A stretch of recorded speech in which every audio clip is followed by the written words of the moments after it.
Hello, hello! Welcome to the start of a brand new quilt. Last week I finished the quilt on the right-hand side. On the left, you'll see a panel that is what I'm going to use to start the new quilt. This is a spoonflower panel. The image on the left is a mixed media piece. If you've been following me, you will already know this. And I had it printed with a number of swatches. Kind of just a proof to see what I liked with it, but I've decided it's very useful moving forward, and here's how I'm going to do it. I've already trimmed the salvage edges from it, and now I'm going to cut it apart. I'm going to cut all the blocks separately, and the piece above and below this piece right here, I am going to cut those into the same size blocks. You'll see that in a minute, I think.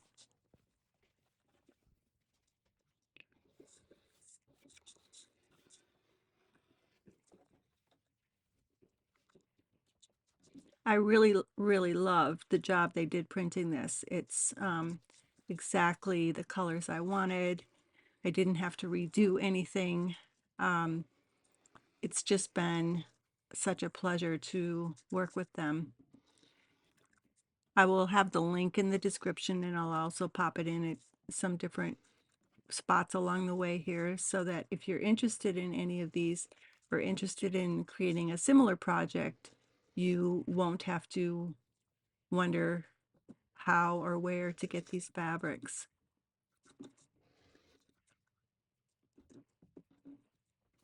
So far these are all from the panel with swatches, and I also decided to use some from a previous panel, or not a previous panel, but previous swatches.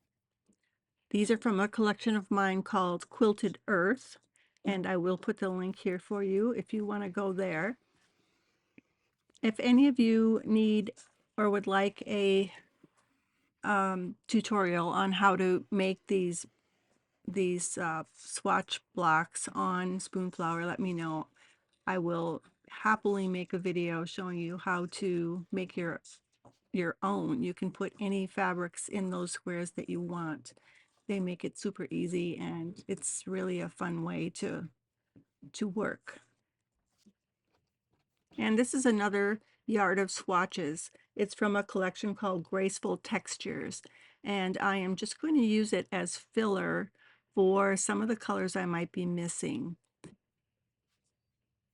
So here I'm just sorting out all of the colors and the different values so that I know what I'm missing.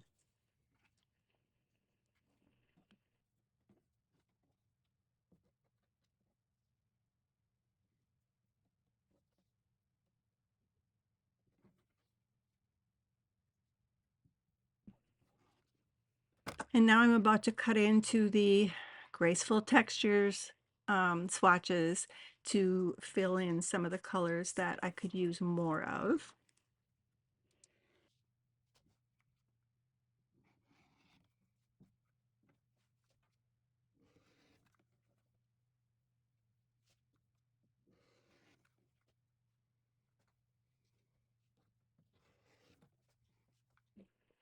Jumping ahead, here is everything that I could potentially use for this quilt. I will have additional fabrics coming that go with this collection. I just don't have them yet. I decided to sort all of the darks and then all of the lights just to see how they look together. And then, of course, we have the reject pile. This is the Graceful Textures that didn't make it, and these are from the other groups that didn't make it. They didn't make the cut. Haha. I am going to start with the dark blocks, and if you have seen me do this method before, you know we want right sides up, both blocks, and we want them on top of each other. And then we're going to make a gentle curve Then we're going to swap out the fabric colors and stitch 2 new blocks. So I have the concave piece on top, sew a couple stitches,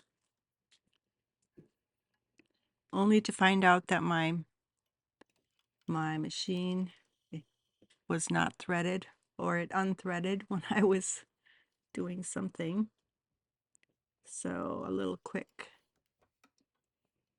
change out here.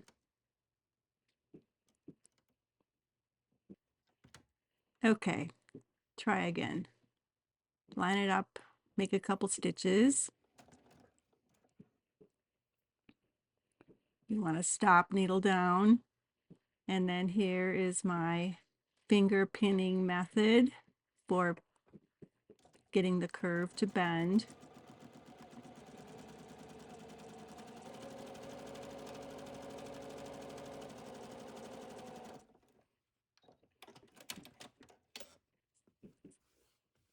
And here's the first curve done. And then we match up and do the same thing with the other half.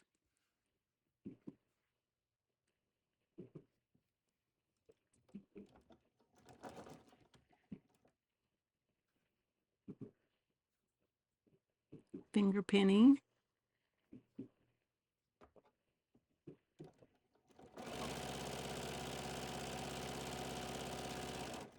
And like I always say, if you want to use pins, use pins.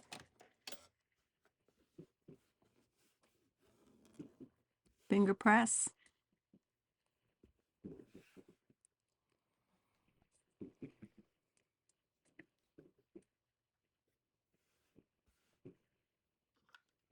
And now we're going to take the second set of squares and do the same thing.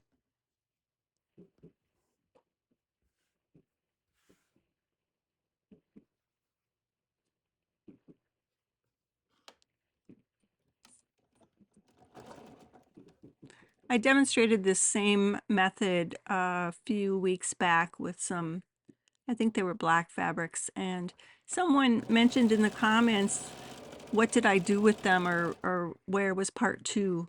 And my answer is that sometimes I make these things and they don't get used in a project right away. Sometimes I just want to sew and I don't know what they're for. This project, obviously has a direction, uh, and hopefully they'll get used in this quilt, but I don't always know. They do eventually get used, just not necessarily in a sequential order, if that makes any sense.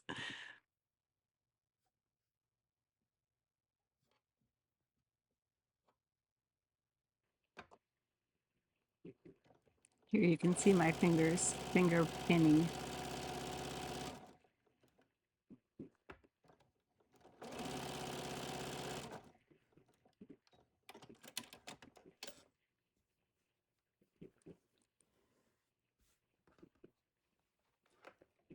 Okay, and now I'm pressing with the iron. Okay, next we're going to match up the blocks to the other blocks. And I like to make sure that they're going in different directions. Now you can do them going the same direction, but they will look very different. So here's where I would say experiment and see what you like. Right now, for this quilt, I'm doing them so that they're making an X. In other words, one is horizontal and one is vertical. And then I feel where they intersect. You can feel the seam below, and I put my finger right on that intersection because I do not want to cut over that point. I also want to make sure that that top line where I just ran my finger is lined up, because here's the cut, because when we flip these and we start to sew them, you want that to line up. So at the top there. So if you used an edge that was uneven, you'd have a harder time lining up that curve to sew it properly. So just find the center where the two overlap, and then make sure the top edge is square with each other and straight.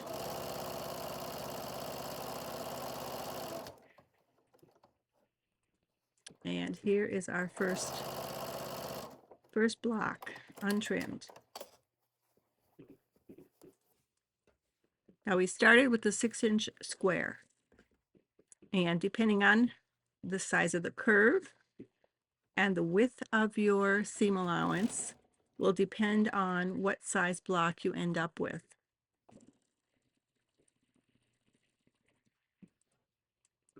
My seam allowance is a little bit less than a 1/4 inch, not much, but a little. And my curves are not super curvy. And I ended up with a 5-inch block.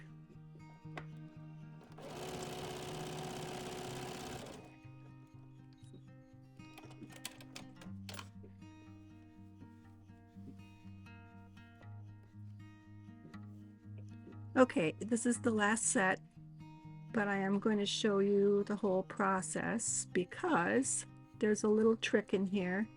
There's my upper edge, and now I'm feeling where the intersection is, my finger's on it, and I'm thinking this is kind of a narrow place to get through. So I decide that the top is going to be a different orientation. So now I'm lining them up,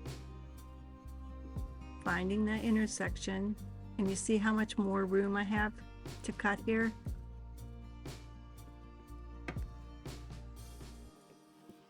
Now I certainly could have done it the other way and it would just give you a different looking block. So there's really no right or wrong.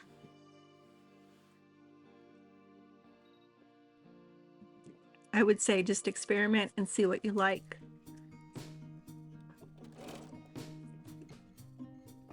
You've seen me make this block before with a larger size, and I do enjoy making this one, which is why I'm doing it again. If you like something, do more of it. Remember the philosophy?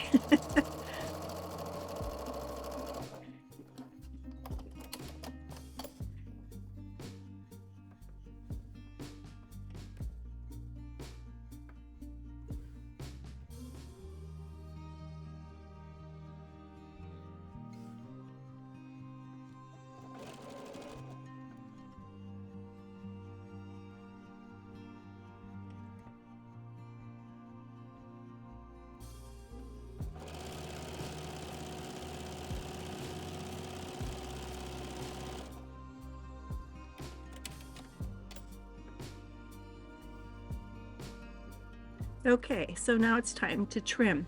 So what I would suggest is to, if you have a stack of these, is to find your smallest one and measure and see what, what's the biggest size block you can get out of the smallest one, untrimmed one that you have. So I didn't do that this time. I looked at it and went, okay, looks like a couple of these measure at about 5 inches, so I'm gonna run with it, knowing that there may be some that are gonna be too small.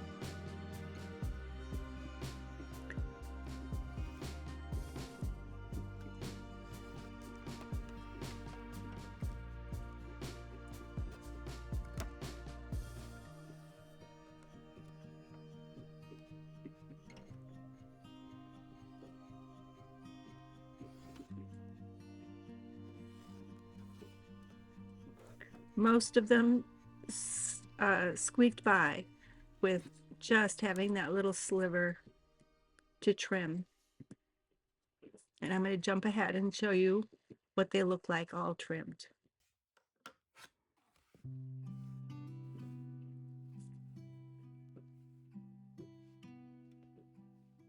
I'm really pretty happy with how these look. I never really know until I do them, and I have not done this size before, so that was new for me.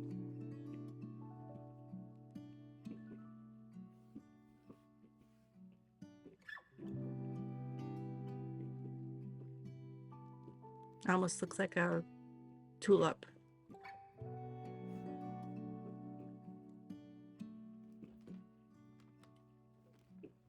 Okay, now I just need to do all the rest of them. I thought you might want to see this, so you can see 6-inch was the square and 5-inch is where they ended up. Okay, here they all are laid out on my cutting table. There were 4 blocks that were just shy of 5 inches, so I decided if I need them later, I can always add to them. But for now, I'm setting them aside. So I just randomly put them up on the design wall on the left side of the panel. The reason for that is I was kind of matching that fabric that's gold and black. I just put that piece up because it's like, okay, that matches there. And then I just randomly put the rest of them up. And now I am going to repeat the exact same thing with the light colors. But of course, I have to try something new, so I'm going to pile all 4 of them on top of each other for the first cut.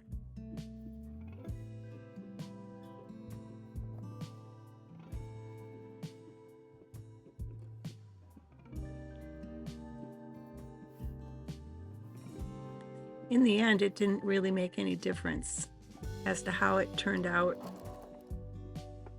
So I did it this way a couple times and then I went back to my old ways.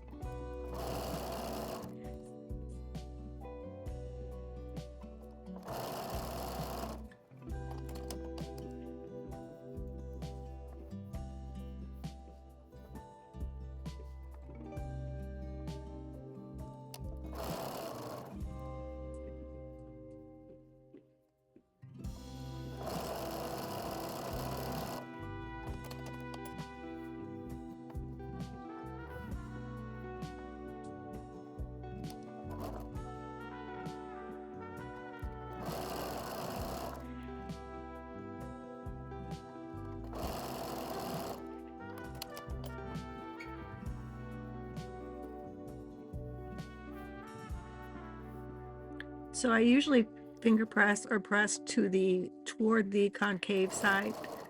And the concave side is the side that makes the C. So think of cave, concave, and cave starts with the C. So that's how I remember it anyway. Occasionally I'll press it the other way. Either I'm not thinking or whatever, but with this method of making blocks, it really doesn't matter because you're not lining up seams. So I usually say press it the way it wants to be pressed.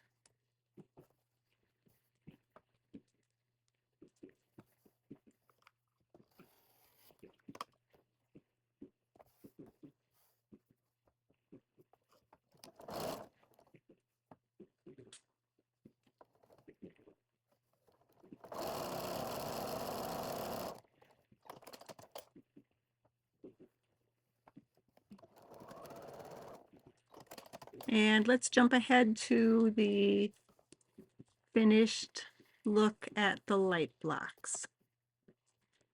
Here are the ones that made the full 5 inches.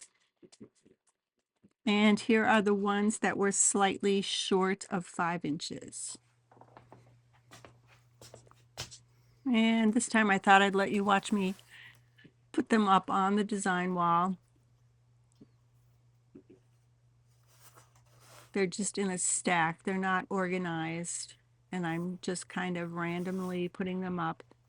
All of these blocks will get arranged and rearranged probably way too many times before this is finished. I'm not even sure if this is how they're going to be used. The first thing that popped in my head was when I was trying to decide how to use the colors, was just to have a dark side and a light side. And that's all I know at this point as far as where this is going.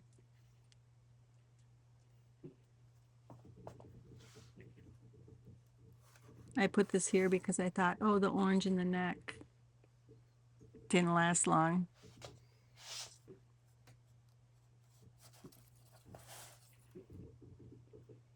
I think you get the idea. Here is where I ended up. So I have light and dark and a few darks left over and a few. I was thinking maybe I would blend the ones that are too small, blend the darks and the lights and see what those make. So that'll have to wait for next week, but by that time I might have all kinds of other ideas. So thanks for being here. Thanks for watching to the end. Like, share, subscribe. Someday I'll get that down pat. Anyway, I really do appreciate you being here, and I'll see you next week.